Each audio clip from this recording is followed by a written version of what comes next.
नमस्कार, आज 10 जनवरी दिन मंगलवार। वक्त हो गया है जी बिजनेस की बहुत ही खास पेशकश इंडिया 360 का। मैं हूं दीपक डोभाल। करेंगे दिन भर की तमाम अहम खबरों का 360 डिग्री एनालिसिस, लेकिन सबसे पहले वो खबरें जो बनी हैं आज की हेडलाइंस।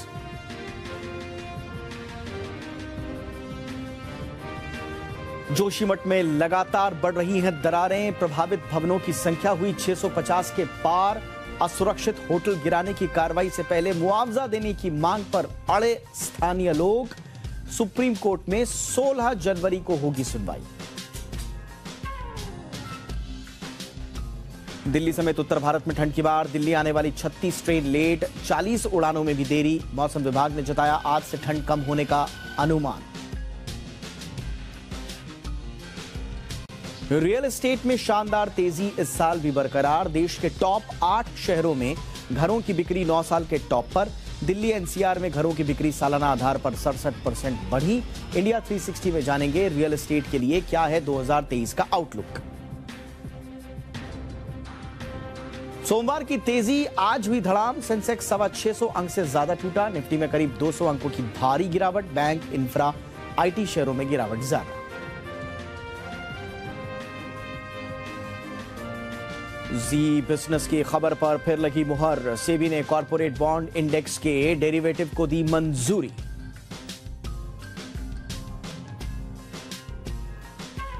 और कश्मीरी पंडितों के दर्द पर बनी film the Kashmir files Oscar के लिए हुई शॉर्टलिस्ट। निर्माता विवेक अग्निहोत्री ने दी जानकारी। गंगूबाई काठियावाड़ी, कांतारा, RRR और छेल्लो शो भी लिस्ट में शामिल।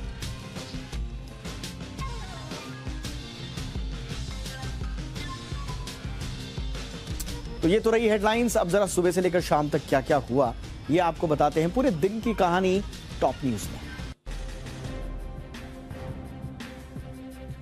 आज सुबह सुबह फ्लाइट में लापरवाही की एक और खबर सामने आई। बेंगलुरु के केम्पेगौड़ा इंटरनेशनल एयरपोर्ट पर गो फर्स्ट की फ्लाइट 50 पैसेंजर्स को छोड़कर रवाना हो गई। जी हां, ये सभी लोग बस से प्लेन की तरफ आ रहे थे। जब एयरलाइंस को अपनी गलती का पता चला तो एयरपोर्ट पर छूटे यात्रियों को 4 घंटे बाद दूसरे विमान से दिल्ली भेजा गया। इस मामले में डीजीसीए ने रिपोर्ट मांगी है। यह घटना सोमवार की है जब यात्रियों को बेंगलुरु से दिल्ली जाने वाली गो फर्स्ट की फ्लाइट में सवार होना था। सिक्योरिटी चेकिंग के बाद यात्रियों को विमान तक ले जाने के लिए कुल 4 बसें भेजी गई थी। पहली 2 बस आगे निकल गई, उसमें सवार यात्रियों को लेकर विमान उड़ गया।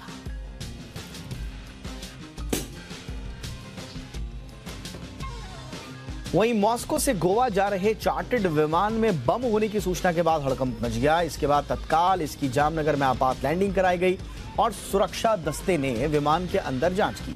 जांच में कुछ भी संदिग्ध नहीं मिला। बम होने की सूचना महज अफवाह थी। हवाई अड्डे के निदेशक के अनुसार 15 घंटे बाद आज दोपहर 1:20 पर विमान ने जामनगर हवाई अड्डे से उड़ान भरी। विमान दोपहर 2:39 पर गोवा के डाबोलिम हवाई अड्डे पर उतर गया।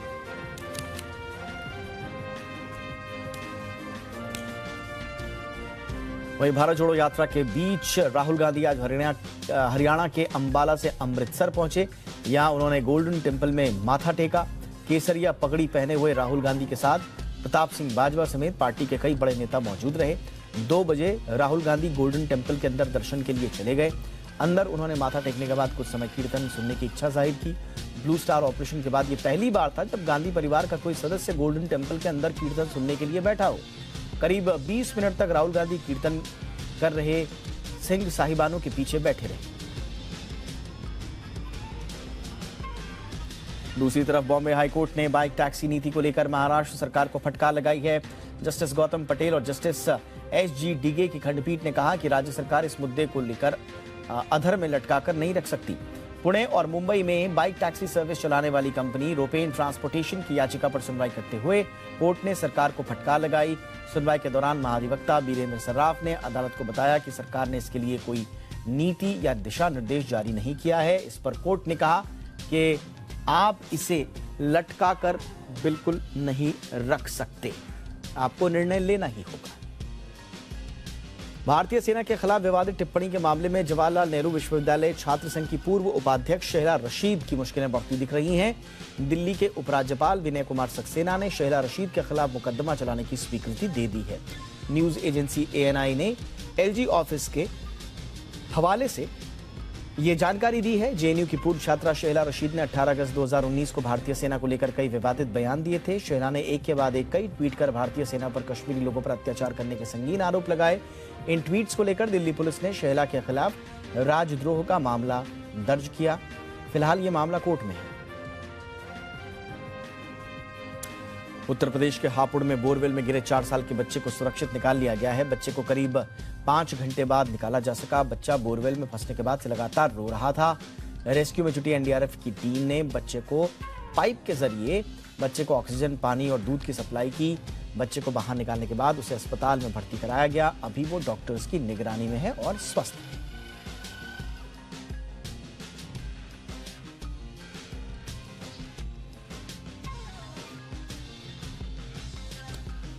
चलिए अब बात करते हैं आज की हमारी कवर स्टोरी की।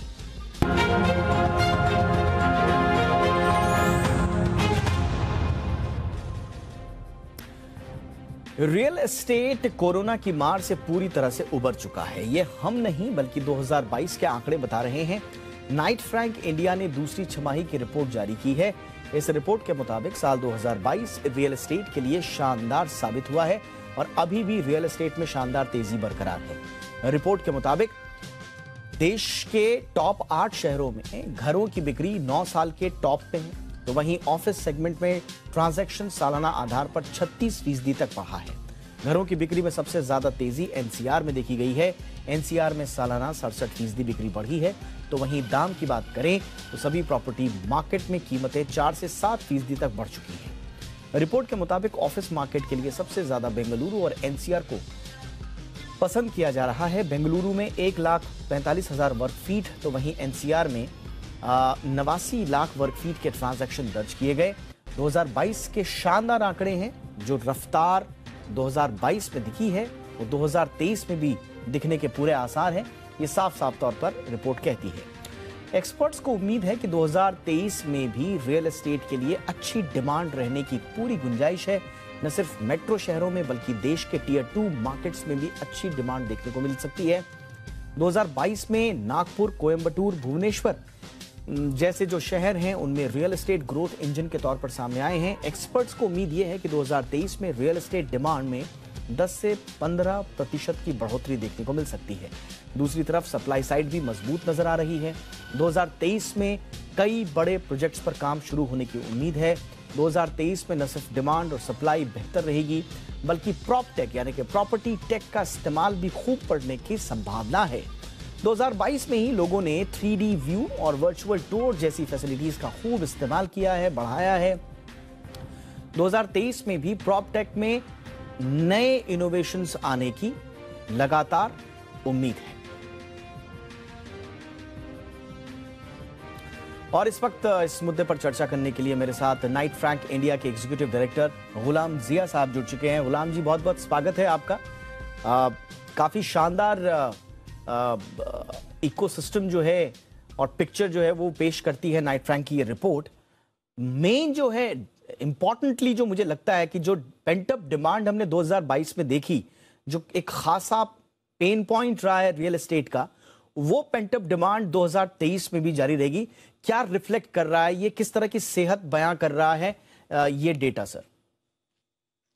आपने जो पेंट अप डिमांड की बात से शुरुआत की है, मैं इससे पूरी तरह से इत्तेफाक रखता हूं, क्योंकि जो पेंट अप डिमांड लोगों ने पूछा कि आप इसे किस तरह डिफाइन करते हैं। बहुत आसान जवाब है कि पिछले तकरीबन 6-7 साल से, इवन कोविड से 4-5 साल पहले, रियल एस्टेट की हालत काफी नाजुक चल रही थी। होम सेल्स बहुत ही कम हो रहे थे और लगातार गिरती चली जा रही थी। और दूसरी ओर आपकी इकोनॉमी बरकरार थी, अच्छी बन रही थी, ऑफिस ट्रांजैक्शंस हो रहे थे, अच्छा खासा ओवरऑल जॉब क्रिएशन हो रही थी, लेकिन होम सेल्स पिकअप नहीं हो रहे थे।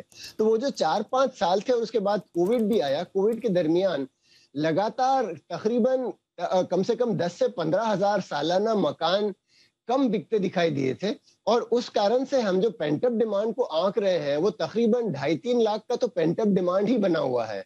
तो अगर इस साल 2022 में हमने तकरीबन 25-30 हजार या 1 लाख के आसपास मकान ज्यादा बेचे भी होंगे अलग अलग शहरों को मिलाकर, तब भी हमारे पास कम से कम अगले 3-4 साल का पेंटअप डिमांड आज भी मौजूद है।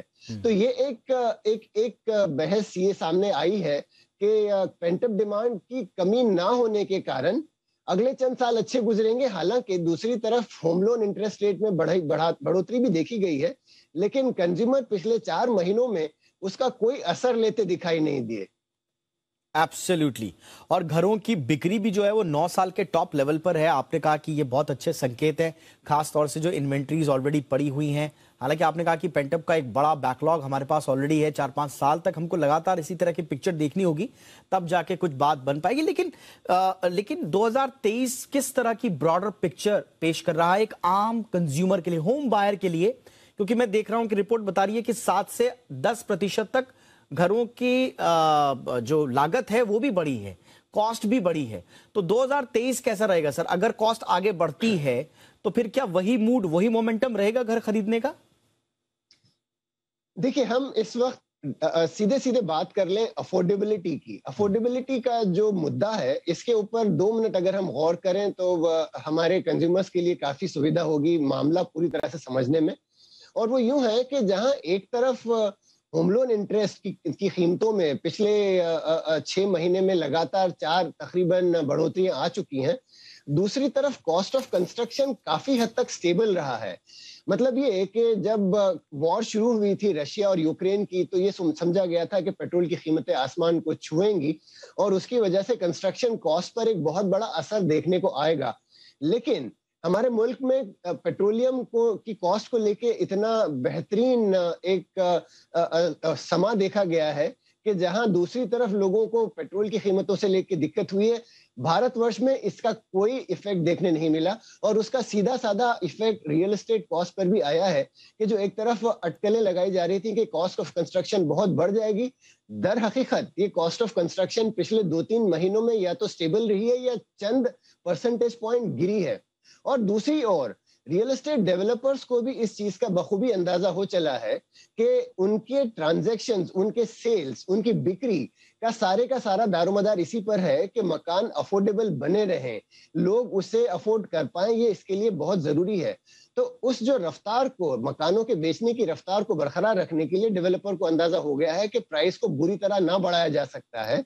तो अंदाजन 4 से 6% की जो बढ़ोतरी पिछले साल हुई है, वो ये बता रही है कि आज भी अफोर्डेबिलिटी बरकरार है। हालांकि एक तरफ होम लोन इंटरेस्ट रेट बढ़ा है, इसके बावजूद और जो उम्मीद की जा रही है कि आगे चल के जो चंद एक होम लोन इंटरेस्ट रेट में भी शायद थोड़ी बहुत और बढ़ाई होगी आरबीआई के चंद और एक अनाउंसमेंट के बाद, लेकिन इसके बावजूद अफोर्डेबिलिटी आज भी बरकरार है। उसका एक एग्जांपल मैं ये देना चाहूंगा कि मुंबई को छोड़ के तकरीबन सारे ही शहर जो है, जो बाकी के 6 या 7 इंपॉर्टेंट शहर हैं, ये तमाम 20 से 25% के अफोर्डेबिलिटी रेंज में बने हुए हैं, जो बहुत बहुत अफोर्डेबल है। मुंबई एक वाहिद शहर है जहां 50-52% के आसपास अफोर्डेबिलिटी बनी हुई है। लेकिन मुंबई जैसे शहर के लिए वो भी पिछले बार देखा गया है कि 70-75% तक की अफोर्डेबिलिटी तक भी लोग खरीद लेते हैं मकान। और ये एक चीज हमें पूरा कन्विक्शन दे रही है, ये आश्वासन दे रही है कि आगे चल के 2023 में भी मकानों की बिक्री इसी तरह बरकरार रहेगी जैसे 22 में देखी गई है। अच्छा, अब ठीक है, अब दिल्ली, मुंबई, कोलकाता हम छोड़ दें, थोड़ा सा जो बड़े शहर उनको छोड़ देते हैं। हालांकि आप बता रहे हैं कि हर जगह, सिर्फ कोलकाता को अगर छोड़ दें, वहां पर थोड़ा सा कोलकाता में बिक्री घटी है, लेकिन मैं उसमें नहीं जाऊंगा। मेन बात यह है कि चाहे वो ज्यादा कीमत की बात हो, चाहे महंगे ब्याज की हो, उसके बावजूद जो है वो कंज्यूमर सेंटिमेंट पे बहुत ज्यादा असर पड़ा नहीं है। लेकिन ओवरऑल अगर एक आम शहरी, जो खास तौर से छोटे शहरी है, टियर 2, टियर 3 के शहर के लोग हैं, उनके लिए प्रॉपर्टी किस हद में रहेगी, उनके लिए अफोर्डेबल है क्या आप सलाह देंगे 2023 में कोई अगर मकान का निवेश करना चाह रहा है या अपने रहने के लिए खरीदना चाह रहा है, तो उसके लिए मुफीद है साल 2023? सबसे पहले तो मैं ये कहूंगा, जो शायद आपने एक रेफरेंस देके छोड़ दिया कि निवेश, हमारा आपको मशवरा, सारे आपके ऑडियंस को, आपके सुनने वालों को मशवरा ये है कि रियल एस्टेट को, खास तौर से रेसिडेंशियल को, मकान को एक निवेश के तौर पर ना देखा जाए। क्योंकि पिछले चंद सालों में हमने देखा है कि जो लोगों ने इसमें निवेश किया है वो बड़े मायूस रहे हैं, लेकिन जिनको खुद अपना घर खरीदना है उसके लिए बहुत बेहतरीन मौका है। उन तमाम लोगों के लिए जो अपना घर अपनी रिहाइश के लिए खरीदना चाह रहे हैं, ये मौका अब भी बरकरार है।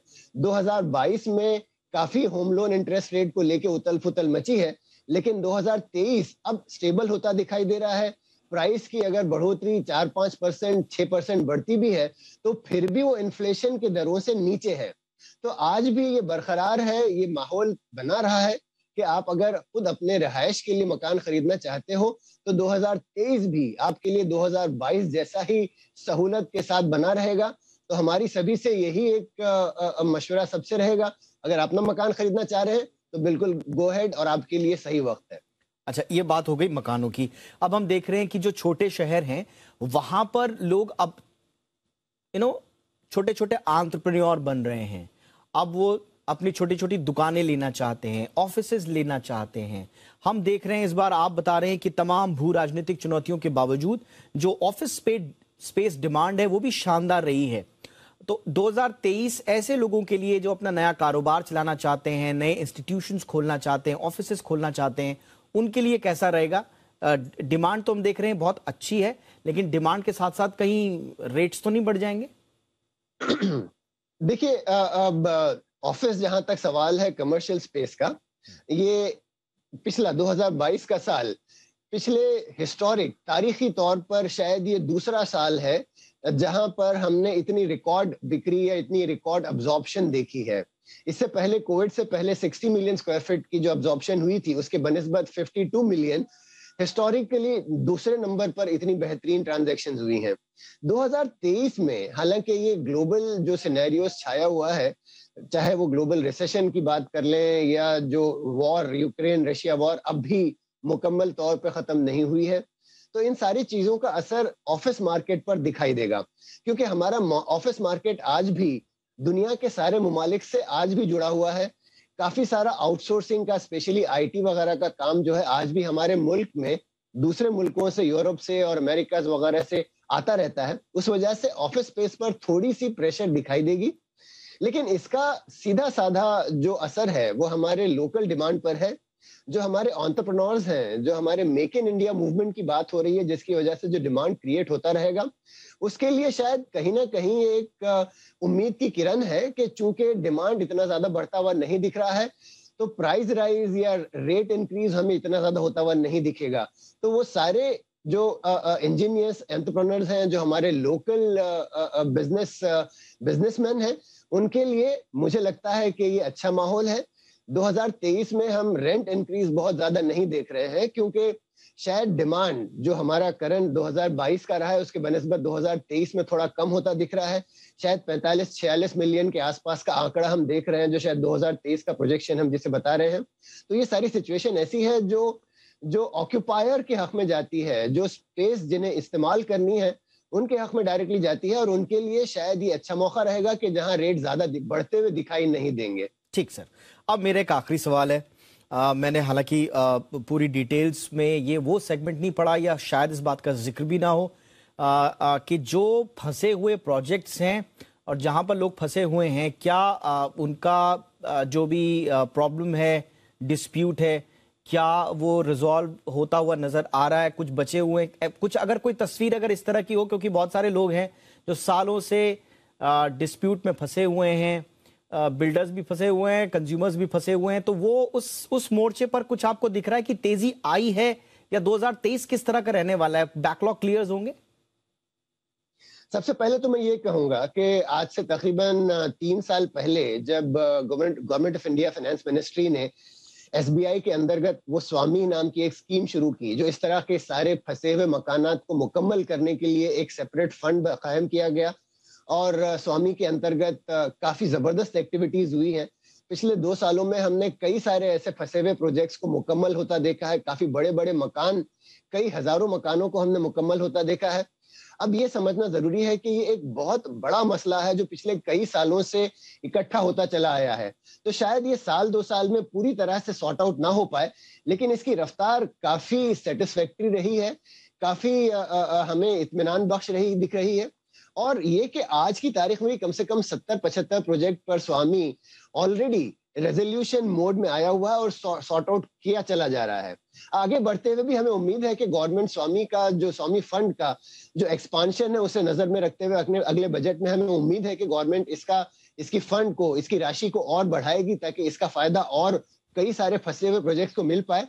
लेकिन इसकी दूसरी तरफ एक दूसरा पहलू काफी खूबसूरत जो नजर आया है वो यूं है कि चूंकि ओवरऑल रियल एस्टेट इंडस्ट्री में काफी सुधार पैदा हुआ है पिछले साल भर के अंदर, और इसकी वजह से कई सारे ऐसे प्रोजेक्ट जो सेल्स ना होने की वजह से या दामों में गिरावट आने की वजह से अटके पड़े थे, इस तरह के प्रोजेक्ट्स को ऑटोमेटिकली कुदरती तौर पर एक रिप्राइव मिला है, एक रास्ता उनके लिए खुला है। तो कई सारे ऐसे प्रोजेक्ट्स हैं जो खुद ब खुद मुकम्मल होने के करीब आ रहे हैं। डेवलपर्स को चूंकि प्राइस बढ़ने शुरू हुए हैं, थोड़े बहुत इम्प्रूवमेंट सेल्स वेलोसिटी में हुआ है, बिक्री की रफ्तार बढ़ी है, तो इसकी वजह से काफी सारे ऐसे प्रोजेक्ट जो कई सालों से अटके पड़े हुए हैं उनको थोड़ी थोड़ी सहूलत अब मिलती हुई दिख रही है। तो एक तरफ तो जो ओवरऑल कुदरती तौर पर एक माहौल खुला है, दूसरी तरफ गवर्नमेंट के इनिशिएटिव जो स्वामी की मैं बात कर रहा था, और तीसरी तरफ ये दोनों को मिला के कुछ डेवलपर्स में हिम्मत बंधी है, कमर बंधी है उनकी कि बस अब वक्त आ गया है, अच्छा वक्त है, तो जो प्रोजेक्ट्स अटके पड़े उन्हें मुकम्मल किया जाए। तो 2023 जहां से हम देख रहे हैं, हमें एक बहुत बड़ी उम्मीद है कि इसमें से कई सारे प्रोजेक्ट जो अटके पड़े हुए हैं उनके लिए रेजोल्यूशन 2023 में मुकम्मल होता दिखाई देगा। Alright, thank you so much Ghulam Zia साहब, आपने वक्त निकाला हमारे दर्शकों के लिए और इस रिपोर्ट पर तफसील से जानकारी दी। बहुत बहुत शुक्रिया आपका। चलिए एक और आज की हमारी कवर स्टोरी। यूं तो पूरे ऑटो सेक्टर में रौनक है, मगर सेकंड हैंड कार बाजार का ट्रेंड ज्यादा दिलचस्प होता हुआ नजर आ रहा है। कौन सी कार भारतीयों को पसंद आ रही है और कार खरीदारों में कैसा रहा है ट्रेंड, इस पर कार्स 24 ने एक दिलचस्प रिपोर्ट निकाली है। इस पर ज्यादा जानकारी के साथ मेरे सहयोगी वरुण दुबे मेरे साथ जुड़ रहे हैं, जो बताएंगे इस पूरी रिपोर्ट का detail. Over to you Varun. देखिए, कार्स 24 ने 2022 में जो कार बेची गई हैं उस पर एक रिपोर्ट निकाली गई है और उस रिपोर्ट का नाम है द माइलेज रिपोर्ट। इस रिपोर्ट के मुताबिक 2022 में भारतीयों का औसतम कार खरीदने का जो बजट है उसमें 30% के आसपास की बढ़ोतरी हुई है। जो पहले बजट 4.5 लाख रुपए के आसपास होता था वो अब बढ़ के 6 लाख रुपए के आसपास हो चुका है। सिर्फ यही नहीं, इस रिपोर्ट के मुताबिक प्रीमियम फीचर्स पे लोग काफ़ी ज़्यादा खर्चा कर रहे हैं और ये कार खरीदने में अब टॉप प्रायोरिटी बन चुका है। इनफैक्ट जो मिलेनियंस हैं उन्होंने सबसे ज़्यादा कार खरीदी है। इनफैक्ट जो कार खरीदार है उनकी उम्र अगर आप देखेंगे औसतन तो 35 से कम की है। सिर्फ यही नहीं, एक से अधिक बार कार खरीदने वाली यानी कि जो रिपीट कस्टमर्स है वो काफ़ी ज़्यादा है, 81% के आसपास है। और सबसे ज़्यादा कारें जो है वो दरअसल दिल्ली में बेची गई हैं। वहीं ज़्यादातर लोगों ने कार के लिए लोन लिया है, ये भी इस रिपोर्ट में कहा गया है। और खासकर हैदराबाद, लखनऊ और कोलकाता में सबसे ज़्यादा लोन लिया गया है। सबसे बड़ा लोन जो कार खरीदने के लिए लिया है वो है 25 लाख के आसपास का, तो और वो भी दिल्ली में लिया गया है। इसके अलावा सेकेंड हैंड कार्स की बिक्री जो है उसमें इस साल के यानी कि 2022 के आखिरी तिमाही में अगर आप देखेंगे तो अच्छा खासा जंप देखने मिला। Q1 के मुकाबले कैलेंडर ईयर 2022 के क्वार्टर 4 में अगर आप देखेंगे तो करीब 75% के आसपास की बढ़ोतरी जो है वो इस सेल्स में देखने मिली है सेकेंड हैंड कार की। वहीं मारुति अभी भी भारत में सबसे ज़्यादा लोकप्रिय ब्रांड है, क्योंकि 2022 में भी हर 3 कार जो बेची गई उसमें से एक कार जो थी वो दरअसल मारुति की थी। दिल्ली, मुंबई, बेंगलोर और हैदराबाद में सबसे ज़्यादा कार्स बेची गई मारुति की, जिसमें स्विफ्ट, बेलेनो, ऑल्टो, वैगनर और सिलेरियो जैसे जो कार्स है वो शामिल थी। मारुति के बाद अगर आप देखेंगे तो ह्युंडई, होंडा, रेनो, फोर्ड, ये तमाम वो कार्स थी, किया, ये तमाम वो कार्स थी जिसकी सबसे ज़्यादा सेल्स हुई है। और गाड़ियों में दिलचस्पी रखने वालों के लिए एक खास खबर है। हर 2 साल में होने वाले ऑटो एक्सपो इस बार यूपी के ग्रेटर नोएडा इलाके में 13 से 18 जनवरी के बीच आयोजित किया जा रहा है। ऑटो एक्सपो 2023 में कई बड़े ब्रांड्स और ईवी स्टार्टअप्स भाग ले रहे हैं, जिनकी कुछ दिलचस्प इलेक्ट्रिक गाड़ियां भी देखने को मिलेंगी। इस बार ऑटो एक्सपो में कौन कौन सी गाड़ियां शिरकत कर रही हैं, जानते हैं इस रिपोर्ट में।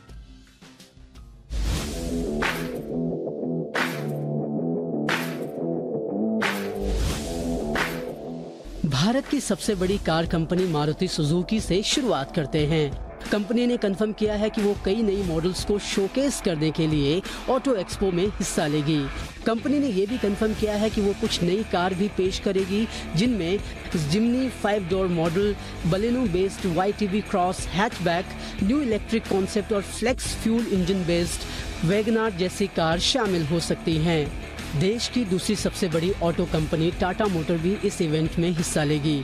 अपकमिंग ऑटो एक्सपो में टाटा मोटर्स कई कॉन्सेप्ट कार, नई इलेक्ट्रिक कार और फेसलिफ्ट जैसे मॉडल्स पेश कर सकती है। कर्व और अविन्य जैसी फ्यूचरिस्टिक कारों को पहली बार पब्लिक के सामने लाया जा सकता है। पंच और अल्ट्रोज के इलेक्ट्रिक वर्जन के अलावा हैरियर और सफारी SUV के फेसलिफ्ट वर्जन से भी पर्दा उठ सकता है। ऑटो एक्सपो में Hyundai मोटर का जोर इलेक्ट्रिक कारों पर रहेगा। इस इवेंट में कंपनी आयोनिक 5 इलेक्ट्रॉनिक क्रॉसओवर की कीमतों का ऐलान कर सकती है। इसके अलावा कंपनी आयोनिक का सेडान वर्जन और नेक्सो से भी पर्दा उठा सकती है। वहीं लंबे इंतजार के बाद क्रेप्टा के फेसलिफ्ट वर्जन को भी पेश किया जा सकता है। Hyundai के पार्टनर ब्रांड किया ने भी कंफर्म किया है कि वो इस साल ऑटो एक्सपो में कार्निवल MPV फेसलिफ्ट पेश करेगी।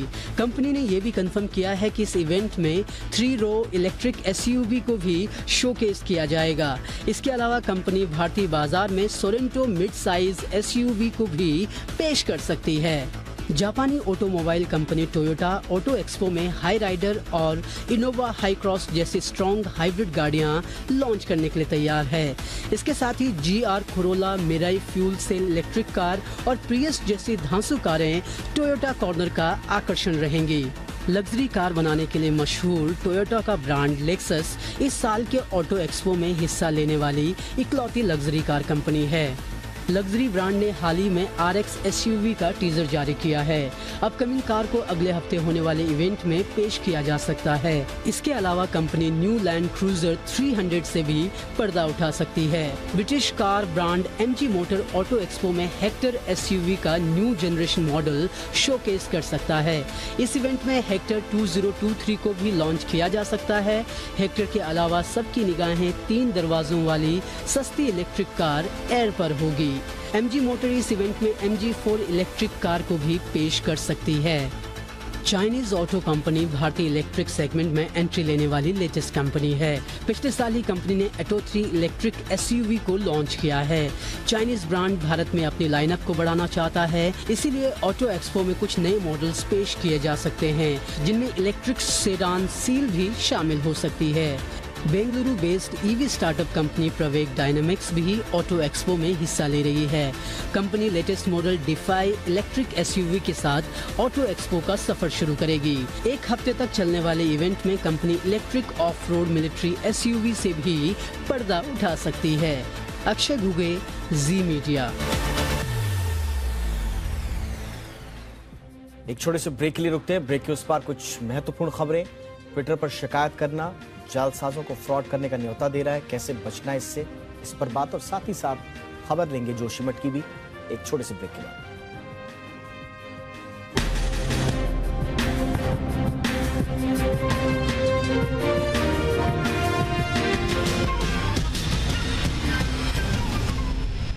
शहद शुद्ध न हो तो शहीद कर देता है आपकी सेहत को। प्योरिटी के 100 से अधिक पैरामीटर्स पर खरा है पतंजलि हनी। पतंजलि हनी, प्योरिटी की 100% गारंटी। फ्रेंड्स, मैं कुछ खुशखबरी आप सबके साथ शेयर करना चाहता हूँ। पहला, हमने हमेशा की तरह इस बार भी अच्छा परफॉर्म किया है। हमें क्या मिलेगा? दूसरा, हम एम्प्लॉय बेनिफिट में इन्वेस्ट करेंगे। अरे अब बता भी दो क्या मिलेगा। और तीसरा, हम LIC के ग्रुप फंडेड प्लान्स में इन्वेस्ट करेंगे। अरे सब कुछ मिलेगा। अब लीव एनकैशमेंट, ग्रेचुटी और पेंशन के साथ हमारा भविष्य सुरक्षित है। जी हाँ, LIC pension and group scheme में ही है एम्प्लॉइज का असली फायदा। उत्तर प्रदेश इन्वेस्टमेंट फ्रेंडली प्रदेश के तौर पर पहचान कायम कर रहा है और ये संभव हो पाया है मुख्यमंत्री योगी आदित्यनाथ के नेतृत्व और सटीक मार्गदर्शन के जरिए। यूपी में निवेश के अनुकूल माहौल तैयार करना हो या सरल नीतियों का निर्धारण करना, हर सहूलियत निवेशकों को देने के लिए प्रयास किया जा रहा है। उत्तर प्रदेश औद्योगिक विकास प्राधिकरण ने 13 जिलों में करीब 83,000 करोड़ से ज्यादा के निवेश प्रस्तावों पर MOU करवाए। प्रदेश में यूपी सीडा का करीब 1 लाख करोड़ का निवेश लाने का लक्ष्य है। Rajnigandha wires and cables connecting people to power. वाह डॉक्टर साहब, आप तो जीनियस हो। अच्छा, शेयर कौन सा लूं? शेयर? सही सवाल गलत जगह। सही जगह है ग्लोब कैपिटल, जहां पर आपको मिलेंगे award winning research based ideas, अपने पोर्टफोलियो को मैनेज करने की सुविधा। Globe Capital, money must grow. Investment in securities market are subject to market risk. Read all the related documents carefully before investing. Suresh ji भैया। प्लीज इसका ख्याल रखना। जी जरूर। अच्छा, 2 दिन गांव क्या जा रहे हो तो इतनी चिंता हो रही है? हमारे बारे में कभी सोचते हो ऐसे? अरे सब अच्छा ही होगा। मेरे रिक्शा यूनियन ग्रुप ने LIC का group micro term insurance plan जो लिया है। पापा। अरे वाह, अब चाहे जो भी हो घर के पहिए चलते रहेंगे। LIC का group micro term insurance plan परिवार का भविष्य रखे सुरक्षित।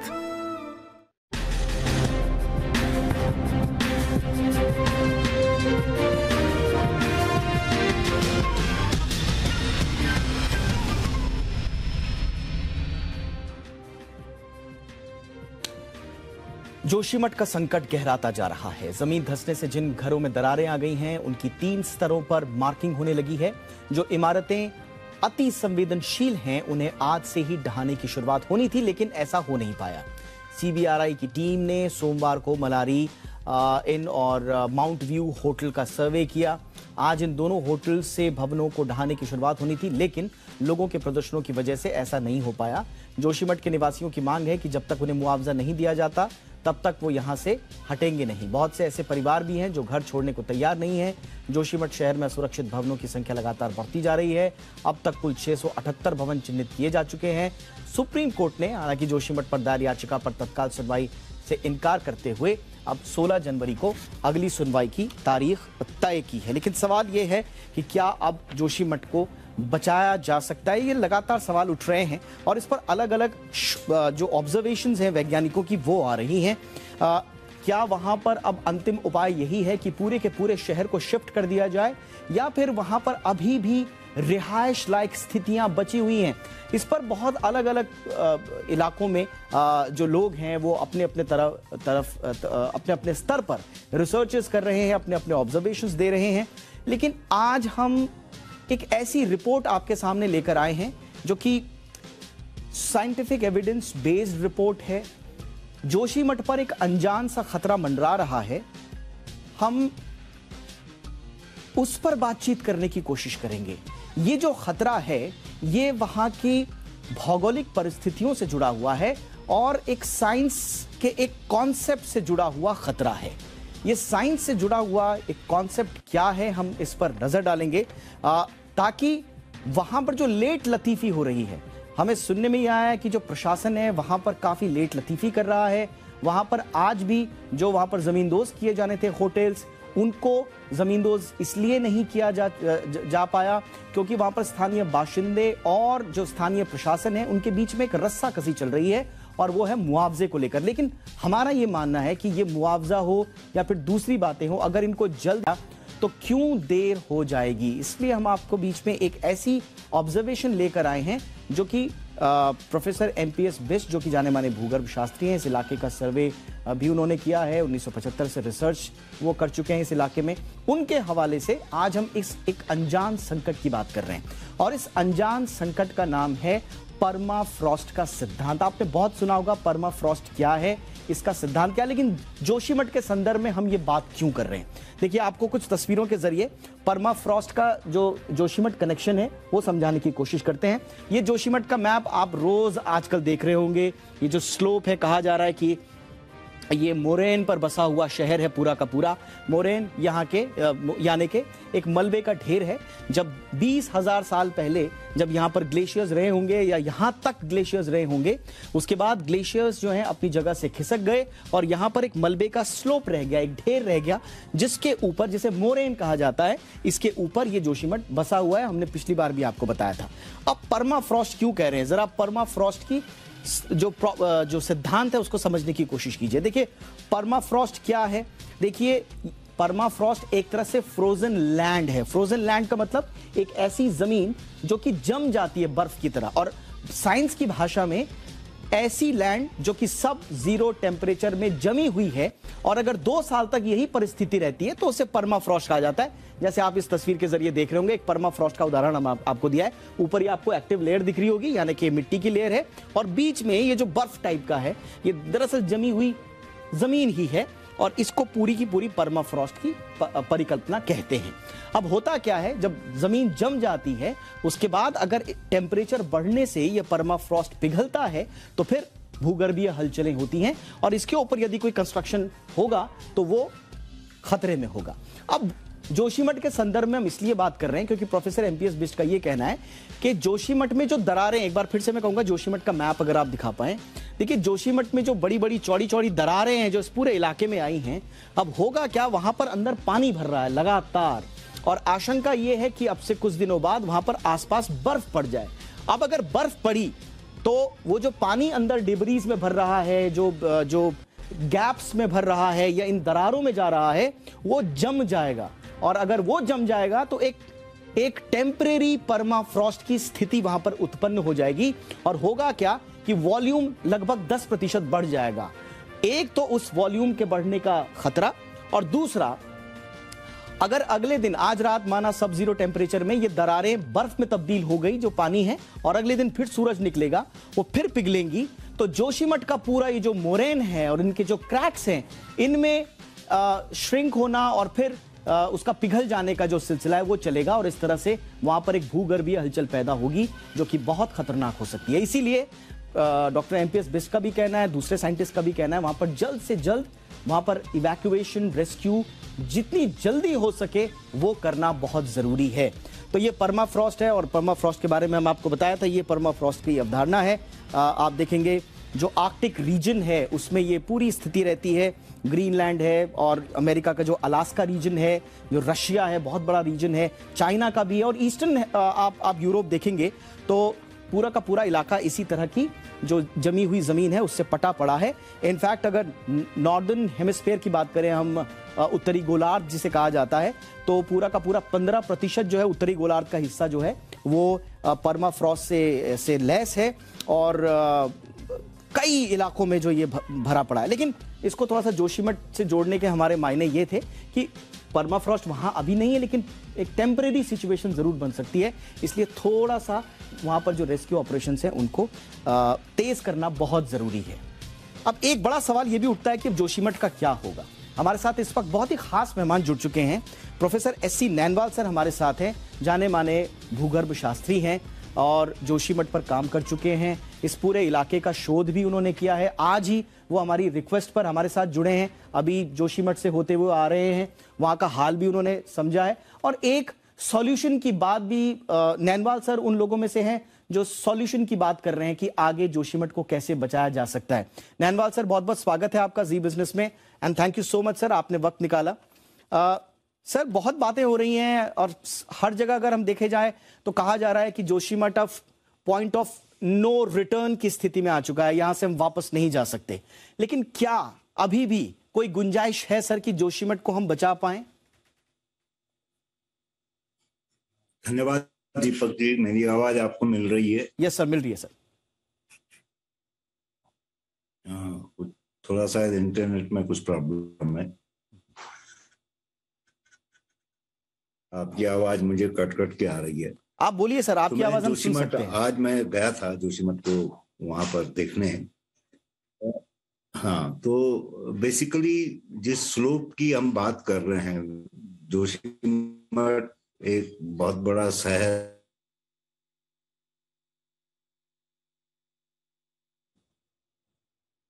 मुझे लगता है थोड़ा सा तकनीकी दिक्कत आ रही है जुड़ने में। एचसी नैनवाल सर के पास हम दोबारा जुड़ने की कोशिश करेंगे। नैनवाल सर, अब आ रही है आपको मेरी आवाज? हाँ, मुझे तो आ रही है आवाज। यस सर, थोड़ा सा टेक्निकल दिक्कत आ रही है, मेरे ख्याल से नेटवर्क का कोई इश्यू होगा। आप कंटिन्यू कीजिए सर प्लीज। हाँ, मेरा कहना ये है कि जो आज जब हम गए जहां पर से ज्यादा मूवमेंट है, उस स्लोप में एक वुड लैंडस्लाइड जोन था। वो वुड लैंडस्लाइड जोन पहले है मार्जिनली स्टेबल रहा होगा और कुछ प्रॉब्लम ऐसा है। Yes sir. आ रही आवाज? हाँ बिल्कुल आ रही है सर, आ रही है सर। मैंने ये देखा वहां पर कि जहां पर सबसे ज्यादा दरारें आई हैं उस क्षेत्र में पहले से एक ओल्ड लैंडस्लाइड जोन था, जो पुराने जमाने में जो है करीब करीब स्टेबलाइज हो गया होगा, परंतु उस एरिया में बहुत सारे मकान बनने की वजह से और मकानों का जो ड्रेनेज सिस्टम है बेसिकली, उस ड्रेनेज सिस्टम में एक पुअर ड्रेनेज सिस्टम जिसको कह सकते हैं, उस पुअर ड्रेनेज सिस्टम की वजह से और मकानों के भार की वजह से, क्योंकि जो लैंड वहां पर है, जो जैसे आप कह रहे हैं कि मोरेनिक मटेरियल है, ये मोरेनिक मटेरियल मोस्टली अनकंसोलिडेटेड होते हैं, तो इनकी जो बियरिंग कैपेसिटी है वो बियरिंग कैपेसिटी इतनी नहीं है कि वो इतने ज्यादा भार को सह सके। तो वो भार को नहीं सह सकते, इसीलिए स्लोप ने क्रीप करना शुरू कर दिया। एक प्रॉब्लम तो ये है, वो जो क्रीप है स्लोप का, वो क्रीप जो है जो पुअर ड्रेनेज सिस्टम है उसकी वजह से एक्सेलरेट हो जाता है। अच्छा। और दूसरी जो सबसे बड़ी प्रॉब्लम है कि जैसे नरसिंह द्वार वहां पर एक जगह है और उसके बाद नीचे मारवाड़ी है, उसमें भी क्रैक है। उसके बाद अगर हम स्लोप में नीचे आए तो स्लोप के टो पे आपकी जो है अलकनंदा रिवर बह रही है, तो ये अलकनंदा रिवर टो इरोजन कर रही है स्लोप का। तो टो इरोजन करने की वजह से जो भी मटेरियल ऊपर से आ रहा है, रिवर उसको जाकर के जो है इरोड कर दे रही है। तो ये फर्दर जो है स्थिति को और बुरी बनाता हुआ जा रहा है। तो अगर हम देखें बेसिकली, जैसे आपने कहा कि क्या निदान हो सकता है, बेसिकली हमें जो कॉजेज तो यही लग रहे हैं कि जो हमने बहुत सारा कंस्ट्रक्शन वहां पर कर दिया है और उस कंस्ट्रक्शन के साथ हमारा पुअर ड्रेनेज सिस्टम है, ये दो चीजें बेसिक हैं जो उस स्लोप को मूव करा रही हैं। परंतु साथ में अगर जियोलॉजिकली उस एरिया को देखें तो जोशीमठ के आपे समझे पश्चिम में हमारा मेन सेंट्रल थ्रस्ट गुजरता है और ये हमारा पूरा जोन जो है सेस्मिक स्केल पर जोन 5 में आता है, जहां पर जो है सेस्मिक ट्रेमर छोटे बड़े आने की संभावनाएं बरकरार रहती हैं। तो शायद ये सारी चीजें इसको एक पूरी सिचुएशन को बड़ी कॉम्प्लेक्स कर दे रही हैं। परंतु उसका जो बेसिक, जैसे आप कहें कि क्या निदान हो सकता है, सबसे इंपॉर्टेंट चीज है जो आपने शुरुआत में भी कहा कि हम उस पूरे स्लोप का, जितने जोशीमठ के ढाल हैं जहां पर शहर बसा है या उससे रिलेटेड जो क्षेत्र हैं, उन सबका जो है एक बार भूवैज्ञानिक सर्वे करें और भूवैज्ञानिक सर्वे करने के बाद उन ढालों को, उन स्लोप का वर्गीकरण करें, कौन सुरक्षित है कौन असुरक्षित है। जो असुरक्षित हैं, अनसेफ हैं, वहां से लोगों को हटाया जाए और उनके रेमेडियल मेजर किए जाए तुरंत। ये पहली स्थिति है। तो जब तक ये वर्गीकरण, क्योंकि ये थोड़ा टाइम टेकिंग प्रोसेस है, थोड़ा समय लेगा ये चीजें, परंतु ये करना आवश्यक है। अब बात उठती है कि वो जोन जो जिसमें इस समय सबसे ज्यादा मूवमेंट हो रहा है, तो निश्चित तौर पर सरकार इसके लिए काम कर रही है। वहां पर उन भवनों को जो है वहां से डिसमेंटल किया जा रहा है और उसका जो है ड्रेनेज सिस्टम को भी ठीक करने की कोशिश की जा रही है। ठीक है सर, ये दो हमारे सामने त्वरित जो रेमेडीज हैं वो दिख रही हैं। एक तो इसको ड्रेनेज सिस्टम को ठीक किया जाए। हालांकि हमने पिछली बार भी इसको कहा था कि ड्रेनेज सिस्टम की समस्या को वहां के स्थानीय बाशिंदों ने पहले भी उठाया था, उस पर कोई काम नहीं हुआ समय रहते, हम उन पे नहीं जाना चाहते। अब जो किया जा सकता है वो सर, तो क्या हम ये माने कि जोशीमठ के ऊपर जो भवनों के निर्माण की वजह से ओवरलोडिंग हुई है, नंबर 1, और दूसरा जो टो कटिंग हुई है, चाहे वो अलकनंदा की तरफ से इरोजन की हो या फिर हमने जो वहां पर बाईपास या दूसरे निर्माणों के लिए जो टो कटिंग मानव निर्मित भी है एक तरह से, उसको भी जो अंजाम दिया है, तो क्या नीचे से अगर हम कोई सपोर्ट वॉल अलकनंदा की तरफ से या नीचे की तरफ से अगर कोई सपोर्ट वॉल देने की कोशिश करें, जो इरोजन हो रहा है या जो टो कटिंग हो रही है उसको बंद करने की कोशिश करें, तो क्या कुछ सपोर्ट मिल पाएगा शहर को ऊपर सर? हाँ, डेफिनेटली आपने बहुत सही पॉइंट उठाया है। मैं आज देख रहा था कि अलकनंदा ने वहां पर जितने भी स्लोप जहां पर अलकनंदा को मीट करता है, वहां पर जो कुछ पेड़ हैं वो सारे के सारे टिल्टेड है। टिल्टेड ट्री हमेशा ये शो करता है कि स्लोप में क्रीप है। तो नॉर्मली हम क्रीप को ये मानते हैं कि ऐसा मूवमेंट जिसको हम नेकेड आई से नहीं देख सकते हैं, परंतु वहां पर तो मूवमेंट इतना है जो लोग बता रहे हैं जिस तरीके से, और हमने भी जो दरारें देखी हैं कि अगर आज वो जो है 1 सेंटीमीटर की है तो कल 2 सेंटीमीटर हो जा रही है। इसका मतलब मूवमेंट काफी तेज है। और ये मूवमेंट, जैसे मैंने माने लोगों से पूछा कि 3-4 तारीख को जो है ये मूवमेंट होना शुरू हुआ और 1-2 दिन तो काफी तेज था, परंतु अभी भी मूवमेंट हो रहा है, लगातार मूवमेंट हो रहा है। रोड में जो क्रैक हैं वो वाइडन होते जा रहे हैं, घरों में जो क्रैक हैं वो वाइडन होते जा रहे हैं। तो अब आप देखिए, जैसे मोरेनिक मटेरियल है, जैसे आपने शुरुआत में कहा, मोरेनिक मटेरियल में क्ले मिनरल होते हैं। क्ले मिनरल की खासियत होती है कि वो वाटर मॉलिक्यूल को अपने एटॉमिक स्ट्रक्चर में ले लेते हैं, तो उसकी वजह से क्या है कि वो मटेरियल एक्सपेंड हो जाता है। और जैसे गर्मी लगती है, धूप हुआ, तो उसकी वजह से वो क्ले मिनरल जो है फिर वाष्पीकरण हो जाता है उनका। तो ये एक्सपेंशन और श्रिंकेज जो है ये मटेरियल में होना हो जाता है।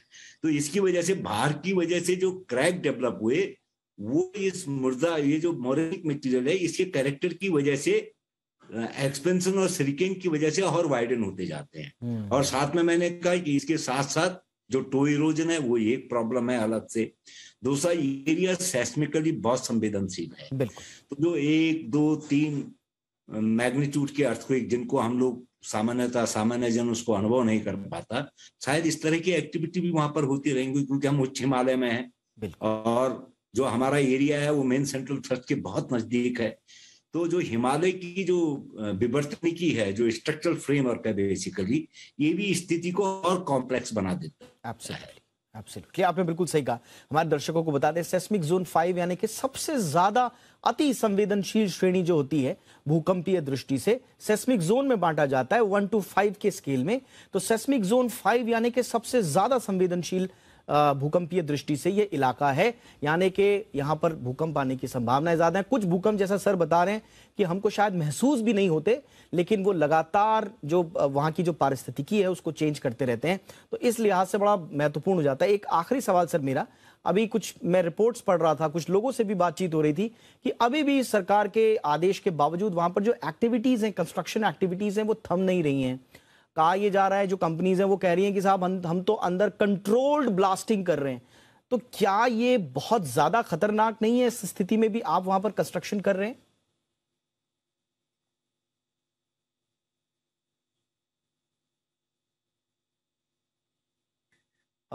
नैनवाल सर से एक बार फिर संपर्क कट गया है हमारा, वापस उनसे जुड़ने की कोशिश हम करेंगे। मेरी आवाज आ रही है सर? आ रही है। मुझे लगा आपका जो प्रश्न था वो कंस्ट्रक्शन से संबंधित था। हाँ सर, वो कह रहे हैं कि हम कंट्रोल्ड ब्लास्टिंग कर रहे हैं। अभी भी ये ऐसा क्यों हो रहा है, मैं इस पे तो नहीं जाना चाहूंगा, लेकिन आपकी नजर में क्या ये बहुत ज्यादा खतरनाक नहीं है? नहीं, पर मेरी शायद वहां पर कोई ब्लास्टिंग, इस समय तो सरकार ने सभी तरह के कंस्ट्रक्शन कार्यों पे रोक लगा दी है, जहां तक हमें अखबारों से जो सूचना मिल रही है। बिल्कुल सर, उसके बावजूद वहां पर जो जोशीमठ बचाव संघर्ष समिति है उसके जो संयोजक हैं सती साहब, उनका बयान में कल सुन रहा था, उनका कहना था कि अभी भी वहां पर कुछ इलाकों में कंट्रोल्ड ब्लास्टिंग का हवाला देकर कुछ कंस्ट्रक्शन गतिविधियां चल रही हैं। नहीं, मेरे संज्ञान में तो ये नहीं है। लेकिन अगर बहुत अच्छी बात है सर, अगर ऐसा नहीं हो रहा है तो मैं भी ये शुक्र मनाऊंगा अगर ऐसा नहीं, बहुत अच्छी बात है अगर वहां पर बंद हो गया है पूरी तरह से कंस्ट्रक्शन। लेकिन अगर इस तरह का अगर कोई मंशा है भी तो ये खतरनाक साबित होगी, इसमें कोई दो राय नहीं है सर। हाँ, डेफिनेटली। इसमें तो देखिए, सरकार ने तो पहले ही सभी तरह के कंस्ट्रक्शन पे, वहां पर जो इवन छोटे कंस्ट्रक्शन पे भी जो है रोक लगा दी है। तो मुझे नहीं लगता कि कोई सरकार के आदेश की इस तरीके से अनदेखी करेगा। अगर अनदेखी करेगा तो ये तो उस क्षेत्र के लिए और जो है संवेदनशीलता को उसकी बढ़ा देगा इस तरीके से। हमें इस समय तो पहले जो है उसके रेमेडियल मेजर, लोगों के इवैक्यूएशन, उनकी नीड, जो अर्जेंट नीड है उनके बारे में सोचना चाहिए। इस समय हमें कंस्ट्रक्शन और इन चीजों से थोड़ा दूर रहने की जो है, दूरी रहना चाहिए इन चीजों से। एब्सोल्युटली। बहुत बहुत शुक्रिया सर, आपने वक्त निकाला हमारे दर्शकों के लिए। Thank you so much professor S C. Nainwal, Zee business के लिए समय निकालने के लिए। आगे बढ़ते हैं। पहाड़ों पर लगातार भारी बर्फबारी जारी है। जम्मू कश्मीर के कई इलाकों में झील और झरने तक जम गए हैं। वहीं हिमाचल की मनाली में अटल टनल के पास भी भारी बर्फबारी हुई है। मैदानी इलाके जहां ठंड से फ्रीज हो रहे हैं, वहीं पहाड़ों पर भी बर्फ ने जिंदगी पर ब्रेक लगा दिया है। हालांकि कुछ लोगों को इसी बर्फ में जन्नत का एहसास हो रहा है। तस्वीरें जम्मू कश्मीर के गुलमर्ग की हैं, जहां वादियां बर्फ की सफेद चादर में लिपटी हुई हैं। गुलमर्ग में जारी बर्फबारी ने इलाके की खूबसूरती को और बढ़ा दिया है। सूबे के दूसरे इलाकों से सैलानी यहां बर्फबारी का लुत्फ उठाने पहुंच रहे हैं। बच्चों से लेकर बड़ों तक के चेहरे खिले हुए हैं। मैं इतना अच्छा लग रहा है मुझे कि मैं बोल नहीं सकता। मैं यहीं ऐसा लग रहा है कि मैं यहीं रहूं। मुझे बर्फ देखना बहुत अच्छा लगता है। बहुत अच्छा लगा यहाँ पे आके, काफ़ी मज़ा आ रहा है। वैष्णो माता मंदिर पे आए थे, फर्स्ट टाइम आए हैं। बहुत अच्छा लगा यहाँ का नज़ारा, काफ़ी अच्छा महसूस हो रहा है। सब बच्चे भी बड़े सब बहुत एंजॉय कर रहे हैं फैमिली के साथ। और आगे भी आना चाहते हैं, और आगे भी यहाँ आना चाहते हैं सारे मेजॉरिटी के साथ में। हिमाचल के मनाली में भी बर्फबारी के बाद सैलानियों की आमद बढ़ गई है। अटल टनल के चारों तरफ भी बर्फ जम चुकी है। टनल के आसपास की पहाड़ियां भी बर्फ से लदी नजर आ रही हैं। सोलंग नाला और अटल टनल के दोनों छोर स्नो पॉइंट बन चुके हैं। हिमाचल में भारी बर्फबारी की वजह से तापमान भी लगातार गिरता जा रहा है। और पहाड़ों की तरह ही दिल्ली एनसीआर समेत पूरे उत्तर भारत में ठंड की ठिठुरन जारी है। लगातार 5वें दिन ठिठुरता रहा इलाका, लेकिन मौसम विभाग का कहना है कि अगले 24 घंटे में लोगों को ठंड से राहत नहीं मिलेगी। यानी कि ठंड का 3rd डिग्री टॉर्चर आज भी जारी रहेगा। मुश्किल ये है कि अब लोगों को ठंड और कोहरे का डबल अटैक झेलना पड़ रहा है।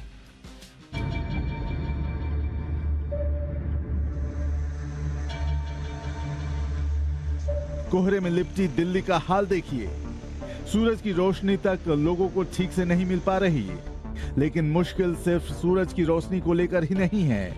कोहरे की वजह से सड़क पर विजिबिलिटी काफी कम हो गई है। दिल्ली में घर से निकलने वालों के लिए अपनी मंजिल तक पहुंचना चुनौती बन गई। मौसम के बदले मिजाज का असर उत्तर प्रदेश पर भी दिख रहा है। यूपी शीतलहर के साथ कोहरे की चपेट में है। यूपी के कानपुर में सर्दी की वजह से हार्ट अटैक के केस बढ़ते जा रहे हैं। कानपुर में 1 जनवरी से 9 जनवरी के बीच 131 लोगों की मौत हार्ट अटैक से हुई है। जानकारों के मुताबिक पोस्ट कोविड इफेक्ट और ठंड का डेडली कॉम्बिनेशन बना हुआ है। यूपी में आज के लिए ऑरेंज अलर्ट जारी किया गया है। मथुरा से कोहरे और ठंड की ऐसी ही तस्वीरें सामने आई, जहां सड़कों पर गाड़ियां रेंगती हुई और आगे बढ़ती हुई दिखाई दी। अगले 2 से 3 दिन तक सर्दी का हाल यही रहने वाला है। घने कोहरे की वजह से कहीं ट्रेन रद्द हो रही है तो कहीं लोग हादसे का शिकार हो रहे हैं। इसीलिए लोगों से यात्रा करते वक्त सतर्क रहने की अपील की जा रही है। मध्य प्रदेश के ज्यादातर जिलों में भी शीतलहर की स्थिति बनी हुई है, जिससे जनजीवन अस्त व्यस्त हो गया है। हरदा जिले में फसल पर बर्फ की परत जमी दिखाई दी। कई जगह ठंड की वजह से फसल खराब होने लगी है। किसानों की चिंता बढ़ गई है। ग्वालियर और चंबल क्षेत्र में आने वाले दिनों में पाला गिरने के आसार हैं। कई जिलों में घना कोहरा छाए रहने की संभावना है। मौसम विभाग के मुताबिक मध्य प्रदेश में अगले 3 दिन ठंड का ऐसा ही कहर जारी रहने वाला है। ब्यूरो रिपोर्ट, जी मीडिया। बात बाजार की, तो सोमवार की तेजी के बाजार में जाती आज दिखाई दी। सेंसेक्स 632 अंक गिरकर 60,115 के लेवल पर बंद हुआ। निफ्टी 187 अंक टूटकर 17,900 के ऊपर बंद हुआ। वहीं बैंक निफ्टी में करीब 5.5 अंकों की बड़ी गिरावट देखने को मिली है। अब कल के लिए क्या स्ट्रैटेजी बनानी है, इसके लिए जुड़ रहे हैं हमारे साथ प्रॉफिट मार्ट सिक्योरिटीज के डायरेक्टर अविनाश गोरक्षकर। अविनाश जी, बहुत बहुत स्वागत है। सर, कल के लिए आपकी सलाह क्या रहेगी सर? दीपक जी, मुझे लग रहा है कल भी बाजार में एक वॉलेटिलिटी रहेगी। मार्केट्स में जिस प्रकार की आज बिकवाली देखने को मिली है, ऐसा लग रहा है कि कल भी शायद मार्केट्स रेंज बाउंड रहेंगे। इनफैक्ट आज जो भारी बिकवाली हो गई है, उसमें पहला जो रीजन था वो यूएस का इंटरेस्ट रेट्स बढ़ने का एक न्यूज फ्लो था। प्लस दूसरी बात, आज एफआईआई ने वापस काफी बड़ी मात्रा में बिकवाली की है और इंडिया में भी ऐसा लग रहा है कि इंटरेस्ट रेट बढ़ जाएंगे, तो डेफिनेटली नियर टर्म में इंडेक्स वोलेटाइल रहेगा। मेरे ख्याल से जो ट्रेडर्स और इन्वेस्टर्स हैं उनको स्टॉक स्पेसिफिक अप्रोच अपनाना चाहिए। नतीजों का सीजन शुरू हो चुका है, तो उनको लग रहा है कि private sector bank, public sector bank और जो कैपिटल गुड्स की कंपनियां हैं, वहां पे एक मुझे लग रहा है कि अच्छा रिस्क रिवॉर्ड मिल सकता है। तो इंडेक्स हो सकता है कि थोड़ा सा और कमजोर हो, लेकिन स्टॉक स्पेसिफिक अगर हम निवेश की स्ट्रैटेजी बनाएं तो आने वाले हफ्ते में आपको एक अच्छा रिस्क रिवॉर्ड मिलने की अपेक्षा रहेगी। बहुत बहुत शुक्रिया सर इस तमाम जानकारी के लिए आपका। जैसे जैसे म्यूचुअल फंड में आम लोगों का निवेश बढ़ रहा है, वैसे वैसे एसेट मैनेजमेंट कंपनियां भी नए नए फंड लॉन्च करने में जुटी हुई हैं और इसी दिशा में ट्रस्ट एसेट मैनेजमेंट ने कॉर्पोरेट बॉन्ड फंड लॉन्च किया है। Trust mutual fund corporate bond नाम के इस फंड का NFO 9 जनवरी को खुल चुका है और आप इसमें 18 जनवरी तक निवेश कर सकते हैं। लॉन्च के मौके पर ट्रस्ट म्यूचुअल फंड के CEO संदीप बागला ने कहा कि यह फंड उन निवेशकों के लिए बेहतर साबित हो सकता है जो 1 साल से ज्यादा के टाइम होराइजन के लिए कम जोखिम वाला विकल्प चाहते हैं।